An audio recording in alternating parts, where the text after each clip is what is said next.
guys! Welcome back to my channel and to my page. Sa mga hindi pa nakasubscribe dyan, subscribe na kayo. Dahil we have another motovlog here. Kaya naman, samahan nyo ako. Yan. Dito tayo ngayon sa Carscoot sa Makati. Ito yung kanilang shop. Daming laman. Everything that you need for your bike. Top box, helmets, and yung mga helmets dito, mga hindi nyo makikita sa ibang shops kasi usually mga dito available locally. Yan, katulad yan, Climb, Shoei, mga shoes, meron din pala, yun. Tapos, of course, yan, meron dito Chigi, shout out. Dala natin yung Multistrada natin, Ducati. Yan, kita ba? Yun, yan, dala natin. Kasi nung nag-vegan ako, nagloko yung ilaw ko eh. Ang nangyari is, nawawala-wala yung kanan. Tapos hanggang sa tuluyan na siyang mawala. Tapos eto, ngayon ko lang nadala. And ang gamit ko before ay GR. Yan. GR, tas Marco na busina. Pero yung Marco ko, pinalita ko na yun, dati na yun na Denali. So, what I have now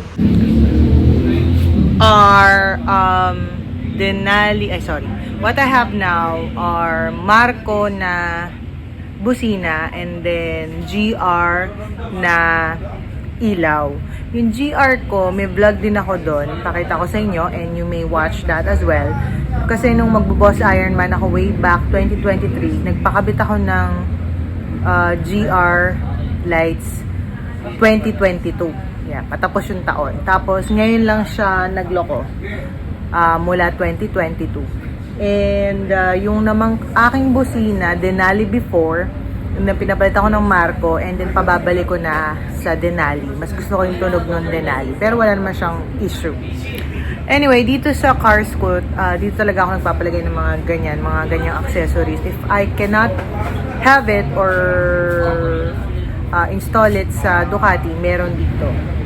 And hindi naman na tatanggal yung warranty nyo. Basta maayos ang kabit. And so far, wala naman tayo naging issue doon. Anyway, sabi ni Kiko ng Carscoot, meron na silang bagong Denali na ilaw. And meron din silang bagong harness sa busina. And nung time na nagpakabit ako, wala pa yung mga yun. Kaya nung nagtanong ako sa kanya kung ano ba maganda ipalit sa kung anong meron ako ngayon, total, gawa na rin lang naman ako ng Oxlite. Sinabi niya, yun yung mga bago ngayon. So, ito guys, yung bago nila. Harness to para sa Ducati. Kasi before, kung aware kayo, merong harness na para sa mga BMW na hindi na kailangan ng additional switch. Diretso na dun sa mga switch sa motor nyo. So, this one is for Ducati. So, at least, hindi ko na,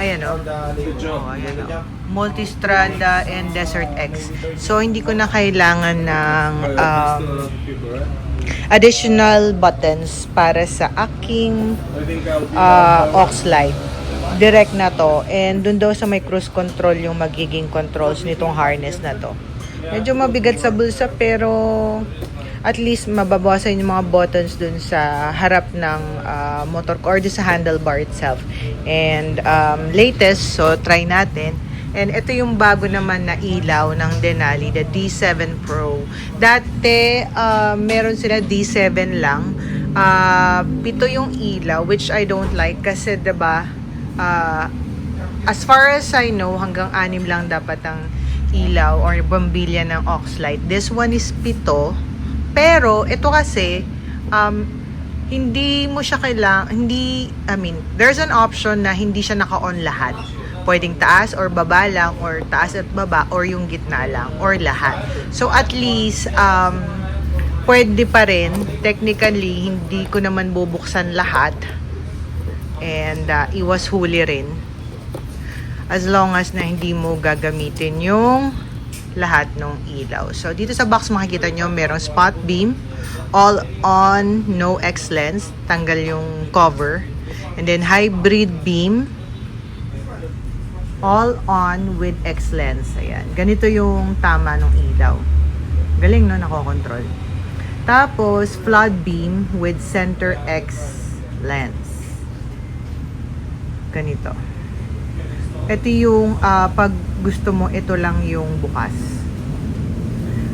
Also, dun sa cover niya o yung X lens na tinatawag, meron tatlong kulay. Merong clear, ayan, clear.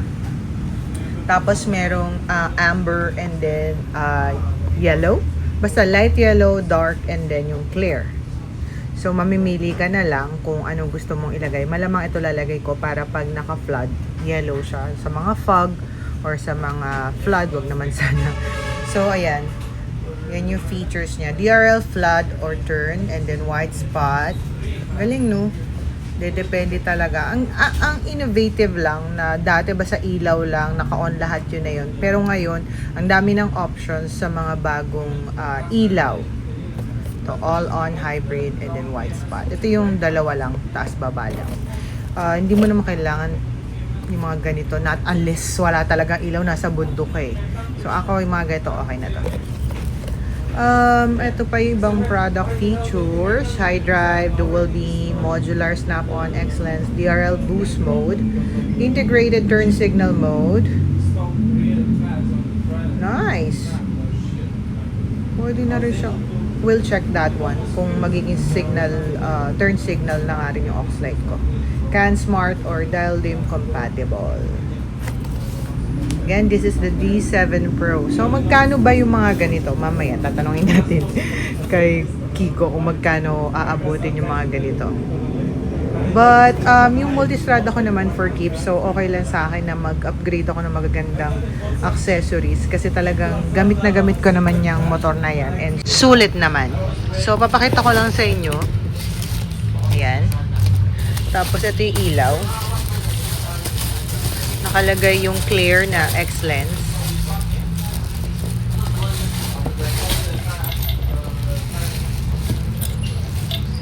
Ganda, no? Tapos, ito yung yellow and then ito yung amber. Yan. So, amber lalagay natin para maganda. Papakita ko sa inyo mamaya pag nakakabit na. A few moments later. Yan. So, magkano muna tayo? Magkano yung aking Itong D7 Pro. D7 So, Pro? ito yung latest. 49,800. Pair na yan. Kasama yung mga extra lens. 49,800. Yung harness. Yung harness nasa 19,800. Pero pwede bang yun lang? Walang harness? Pwede. Depende kasi kung anong bike yung kakabitan. Kamukha na ito, yung harness mo, Ang Ducati. pang Ducati lang. Pang multistrada lang. Okay. So, pag ano, may switch? Wala nang switch. Naka-adapt na yan dito lahat. So, wala. Hindi, pag hindi ka bumili ng harness. Depende kung anong bike. So, kung Japanese bike, hindi tayo maglagay ng switch. Sa BMW, may harness ka na rin. Meron.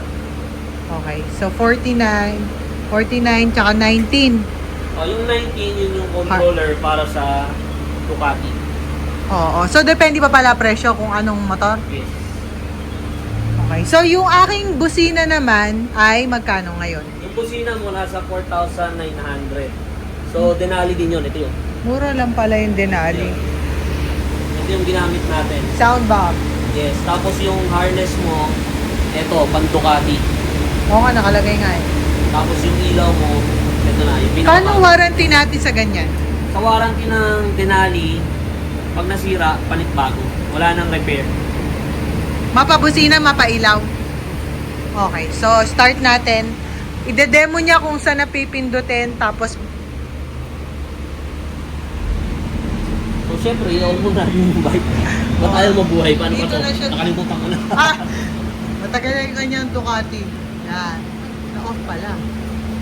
Yan. So, ito yung cruise control natin. Dito na yung magiging Ito na yung switch mo. Up, down. Left, Yes. right. So, ngayon, nakapatay yung makina.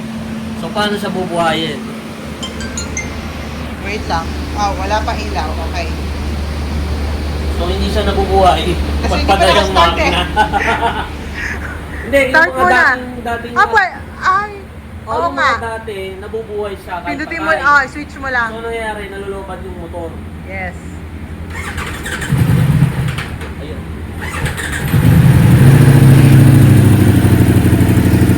bukas lahat?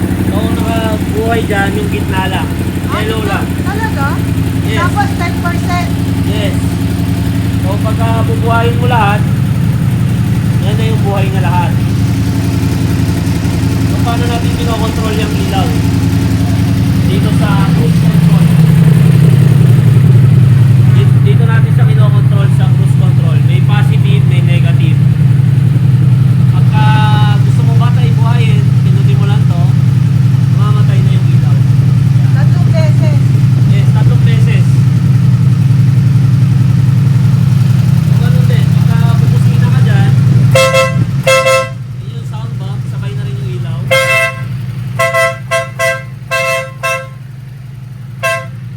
So, pagka nag-flashware ka naman ng 3 beses, 1, 2, 3, bibilig yung ilaw na Flashing. 3 beses sa yes. So, pag nag-hit ka ng bright, kunwari wala nang tanong kung bright ka, 100% agad yung ilaw. lahat ng Low ilaw. beam, high beam. Low beam, high beam. So, na-adjust din yung lakas. Ngayon ay 10%. Yes, so i-adjust natin hanggang 100% siya. Yan yung 100. So, ito yung hina. Hanggang 0%. Oo nga no. Bakit kami focus oh? Naiba. Makalat.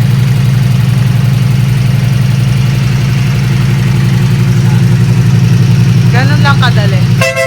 Kasi dito maganda, wala nang mabovoid na warranty kasi puro socket lahat. Dinesign siya pang Ducati. Tsaka less na yung mga wires, di ba Wala sabi na. mo? O, tas, Isa lang wire. dati may, dito yata yung Wala pindutan na, mo. tinanggal na natin yung Wala na pinipili yung ko pindutan, di ba? Kaya ano na siya, naka-integrate na siya dito sa... Mas malinis na tingnan yung ating handlebar. Sa tuwing kailan bukas sa Carscot? Monday to Sunday. Hindi pala sila nagsasama. Wala, 24/7. Kailangan niya siguro ng bagong motor. 9 to 6. 9 ng umaga hanggang 6. Yes. Pero better kung kontakin niyo sila para sure lang na, kasi kita Oo. nyo guys, Madami mga nakapili sila. medyo maaga lang tayo nagpunta pero ang dami. Yan. So dito yan sa Carscot sa May Makati. Thank you Carscot.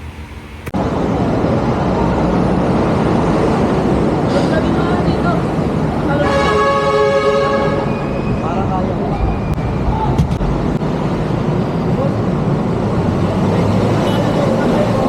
Boss!